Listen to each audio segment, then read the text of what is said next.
So yung mga kahuking, ang cooking nyo sa kusina, Cooking TV. Kaya samahan nyo sa aking pagluluto ng pork sotanghon. So yung mga kahuking, sasangkot siya natin ng karneng baboy. Hintayin natin maging golden brown. So yung mga kahuking, golden brown na siya. Tayo ay magigisa ng bawang.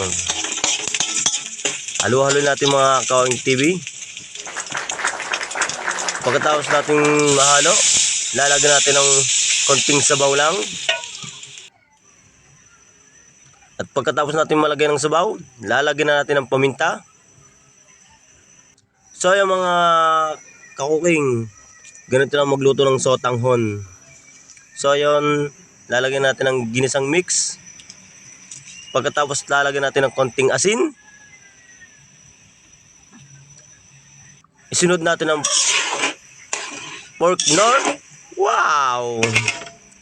Malasang malasa to. So yung mga kakuking, kumulo ng ating sabaw. Ilagyan na natin ang sotanghon. Hintayin natin lumambot ang sotanghon.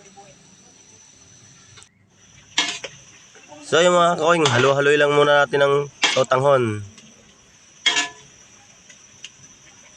At ito yung napakasarap pork sotanghon ni Cooking TV. So yung mga kakuking, hanggang dito lang ang aking video. Follow and share sa aking mga video. Maraming salamat po sa inyo. Bye-bye!